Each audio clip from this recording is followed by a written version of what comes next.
ದೇಶದ ಪ್ರಧಾನಮಂತ್ರಿ ಮೋದಿ ಬಗ್ಗೆ ಮಾತ್ರ ಅಲ್ಲ, ಮಾಜಿ ಪ್ರಧಾನಿ ದೇವೇಗೌಡರ ಬಗ್ಗೆಯೂ ಕೂಡ ರಮೇಶ್ ಕುಮಾರ್ ವ್ಯಂಗ್ಯವಾಡಿದ್ದಾರೆ.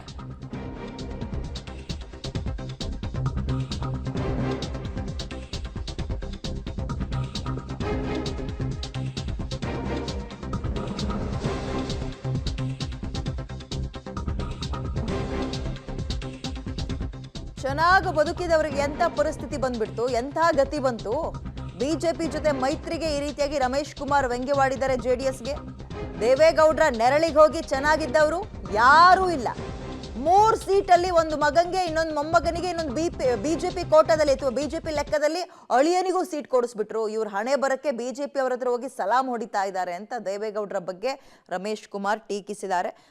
ಮಾಜಿ ಪ್ರಧಾನಿ ಬಗ್ಗೆಯೂ ಕೂಡ ವ್ಯಂಗ್ಯವಾಡೋದ್ರ ಮುಖಾಂತರ ಜೆಡಿಎಸ್ನ ಪರಿಸ್ಥಿತಿ ಎಲ್ಲಿ ತನಕ ಬಂತು, 28ಕ್ಕೆ 28 ಕಡೆ ನಿಲ್ಲಿಸ್ತಾ ಇದ್ದವರು ಬೇರೆ ಪಕ್ಷದ ಕೈ ಕೆಳಗೆ ಹೋಗಿ ನನ್ನ ಮಗನಿಗೆ ಕೊಡಿ, ನನ್ನ ಮೊಮ್ಮಗನಿಗೆ ಕೊಡಿ, ನನ್ನ ಅಳಿಯನಿಗೆ ಟಿಕೆಟ್ ಕೊಡಿ ಅನ್ನೋ ಪರಿಸ್ಥಿತಿಯನ್ನು ತಂದ್ಕೊಬಿಟ್ರಲ್ಲ ಅನ್ನೋ ರೀತಿಯಲ್ಲಿ ವ್ಯಂಗ್ಯವಾಡಿದ್ದಾರೆ. ದೇವೇಗೌಡರು ಪಾಪ ಯಜಮಾನರು ನಮ್ಮ ಜೊತೆಯಲ್ಲಿದ್ದು, ನಾವು ಅವ್ರ ಜೊತೆಯಲ್ಲಿದ್ದು, ನಮಗೇನು ದುಃಖ ಅಂದರೆ ಚೆನ್ನಾಗಿ ಬದುಕಿದವ್ರಲ್ಲ, ಏನು ಈ ಗತಿ ಬಂತೆ ಅವ್ರಿಗೆ. ಇವರು ಪ್ರಧಾನಮಂತ್ರಿ ಆಗಿದ್ರು, ಅವಾಗ ನಾವೇ ಇದ್ವಿ, ನಾನು ಸ್ಪೀಕರ್ ಆಗಿದ್ದೆ, ಸೀಟ್ ಜಾಸ್ತಿ ಗೆದ್ವಿ. ವಿ ಪಿ ಸಿಂಗ್ ಅವ್ರು ಆಗೋದಿಲ್ಲ ಅಂದರು, ರಾಮಕೃಷ್ಣ ಹೆಗಡೆ ಆಗೋದಿಲ್ಲ ಅಂದರು, ಎಲ್ಲರೂ ಸೇರಿ ಇವ್ರಿಗೆ ಕಟ್ಟಿದ್ರು. ಇರ್ಲಿಪ್ಪ ಒಬ್ಬ ರೈತನ ಮಗ ಕರ್ನಾಟಕದವನು ಪ್ರಧಾನಮಂತ್ರಿ ಆಗ್ತಾನೆ ಅಂದರೆ ಅದಕ್ಕಿಂತ ಖುಷಿ ಏನಿದೆ ಅಂತ ನಾವು ಎಲ್ಲವೂ. ಪ್ರಧಾನಮಂತ್ರಿ ಅಂದರೆ ಪ್ರಧಾನಮಂತ್ರಿನೇ ತಾನೆ, ಆತ್ಮ ಮಗನ ಚೀಫ್ ಮಿನಿಸ್ಟರ್,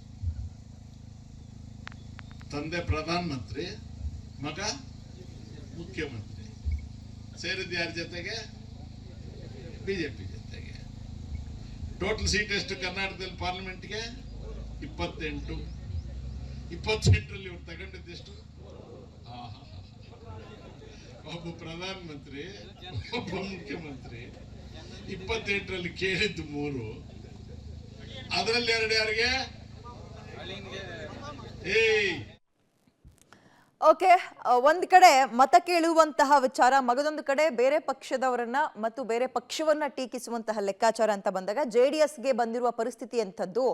3 ಸೀಟ್ ಕೇಳಿದ್ರು, ಇವರೇ 28ಕ್ಕೆ 28 ನಿಲ್ಲಿಸ್ತಾ ಇದ್ರು, ಬಟ್ 3 ಸೀಟ್ನ ಕೇಳೋ ಪರಿಸ್ಥಿತಿ ತಂದ್ಕೊಬಿಟ್ರು ಅಂತ.